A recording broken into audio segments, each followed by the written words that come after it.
Hello everyone and welcome to a new video. As I mentioned in the previous video, I was going to do a sketchbook tour of my Inktober preparation sketches, and I can already tell you that they're not 31 sketches. I think I managed up to 10, and I'm probably gonna stick with 10 because I want this year to focus more on the actual rendering of the pieces, and last year it just became a little too much and I burned myself out, meaning that I didn't even focus that much on the quality of the piece that I was rendering, and therefore I ended up not liking most of them. So this year I want to focus on the sketching, have more details, and just overall present a better final result. Okay, so for this part I decided to switch to voiceover because the clicking sound was driving me insane. The first prompt I went into was poisonous, and I initially wrote down the idea that popped up in my head, which was my character looking at some mushrooms, holding a book with that said poisonous plants in the title, so he could figure out whether or not they were dangerous. While I was drawing this, I sort of felt sad for my character that he had to go through this journey alone again, so I decided to give him a friend. The first character that popped up in my head was a ghost, and I named him Spooky Boo. I first drew out my initial idea, which is the one with the face, the pupils, and I don't know, I wanted it to be like flowy, like smoke-like, I think, and that's what I initially put down on paper. After I got stuck, I started looking for inspiration on Pinterest, and I found a ghost that was wearing a hoodie, and the hood sort of had the shape on its head that I wanted, but it fit more. After drawing the character from the reference and adding some initial eyebrows, and I don't know, I don't really remember what the original looked like, but I removed the pupils because I felt it was more eerie, and my ghost also always has one big and one small eye. After finishing that part, I sort of tried to marry the two ideas I came up with, and I wanted to give him more of a fleshier body instead of having my ghost look like a worm. After some sketches, I ended up going with the one I liked the most, which is the wormy looking one. And I know from last year that throughout the entire challenge my character will develop even more and become its own. So I wasn't too worried about the wormy look that it had.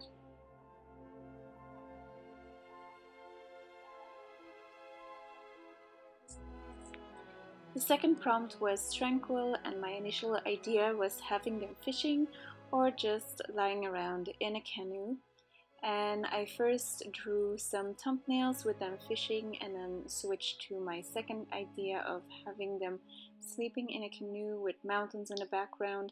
And since it reminded me of my vacation in Canada, that was something that I liked more, so I decided to draw this. And that was kind of stupid to do because now I drew this really beautiful piece in my sketchbook, and I actually had to find a way to transfer it to the final paper. So I ended up scanning it and printing it and then transferring it with transfer paper, which was a hassle. So for some of them I just draw them straight on the final paper after I did the thumbnails.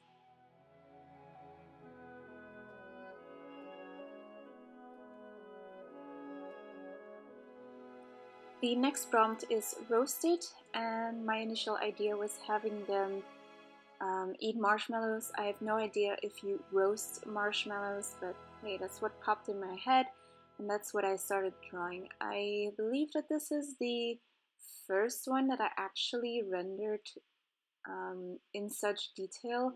And first I didn't like how my pumpkin looked like, so if you can see it below, I tried it again, but then I was looking at the original, I was like, hey, this looks kind of nice.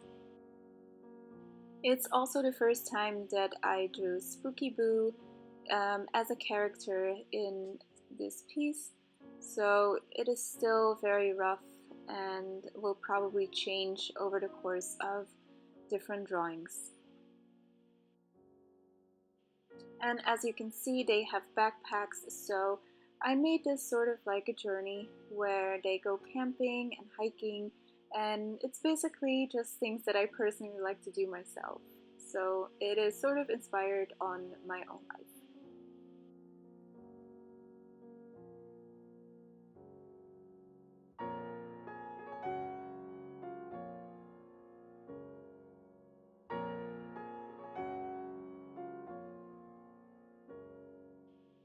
So the next prompt is spell, and I combined it with the next one, chicken. In this one, I have Little Mr. Pumpkinhead read out a spell, and Spooky Boo sort of knows what it is, and he's like, no, no, no, please don't. And yeah, the damage has happened. So he will eventually turn into a chicken in my next drawing. To show you, I'm switching to the final product that I will be inking, and here you can see them read the spell. And in the next one, yeah, Spooky has been turned into a chicken. And I also tried to make sure that all the elements of the previous drawing were in there, including the backpack and Spooky's eyes. They're sort of the thing that makes you know that that is actually Spooky Boo.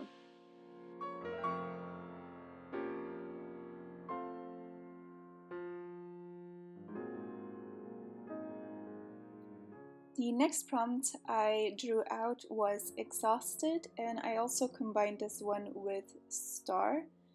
And for this I would have them climb a really big flight of stairs, because stars are quite high in the sky, of course. And here you can see that my little Mr. Pumpkinhead is totally exhausted, and Spooky Boo is sort of encouraging him to continue on just a little more to go and see the star from up close. And then that is the next drawing, where you can see them standing there right in front of the star holding hands.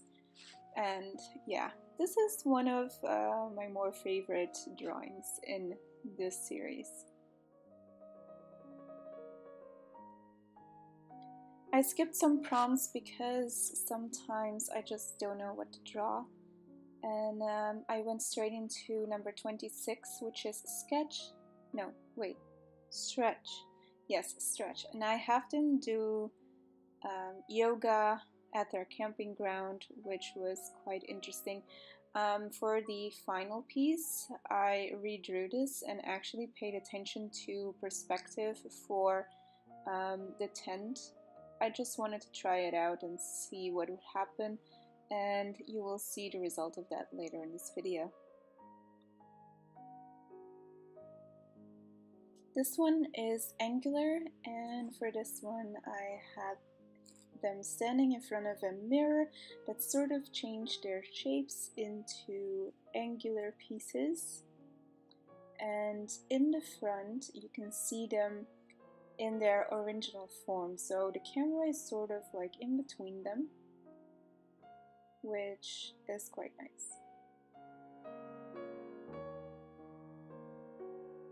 Now I'm showing you how it will look like when it is drawn on the final piece of paper.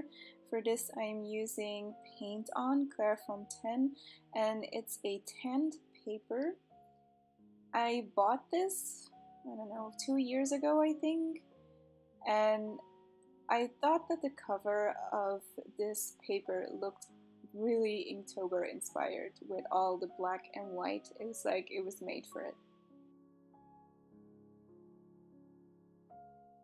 Here I am showing you the difference between the white and the tan paper. So it's a slight brown color, but not too much. And hopefully I will be able to put in some highlights using, I don't know, white ink or white pencil. I'm not sure what I'm gonna do yet.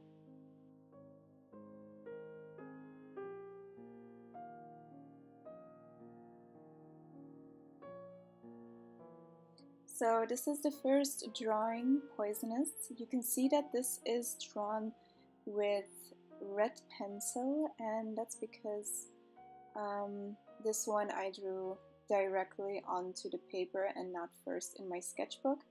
For the pencils, I'm using the Faber-Castell erasable pencils, and I'm using this as a substitute for the Prismacolor Color Erase because I just cannot find them where I am living. I mean, there's one store that has them, but since I've never used them, I'm not sure. And this had a set of 10 colors, and I thought, hey, let's just try this one. And I'm quite happy with them. They work really well.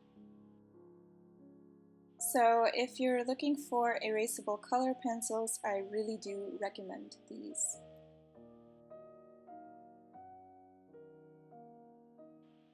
So this is the first prompt, Poisonous, where I am drawing mushrooms, having little Mr. Pumpkin read in a book that says Poisonous Plants and Spooky Boo pointing out some of them. And I also drew the large mushroom outside of the frame.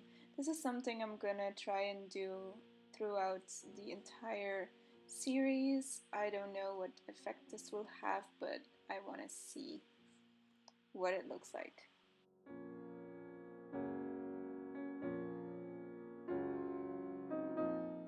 The next one is Exhausted, where they are going up a flight of stairs to go and see the star.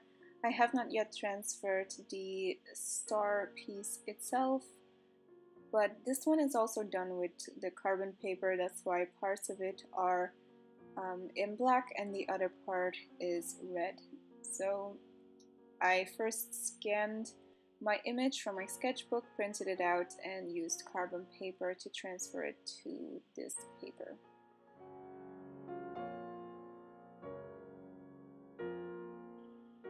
And then here we have this stretch piece.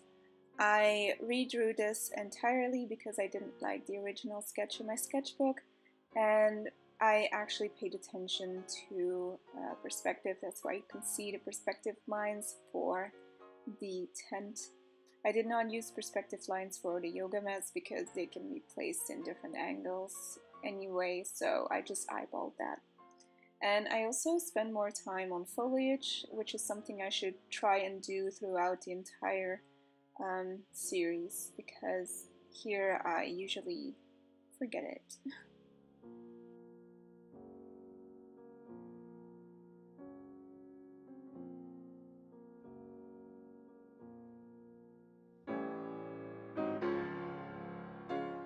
The next one has the prompt flowing, and here I am drawing a waterfall with a flowing river. And I obviously did not really think this through because there is like this entire wall of empty space, and I'm not sure what I'm gonna do with that yet. So this is probably so far my least favorite one in the bunch, and since it is bird's perspective, my characters are going to be extremely small. I have no idea how I'm eventually gonna draw them in there, but we'll see how that goes.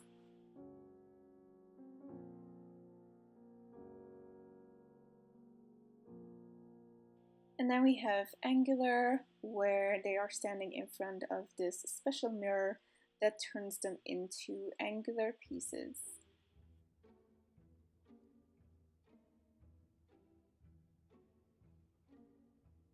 That is what I have so far. Thank you so much for watching, and until next time.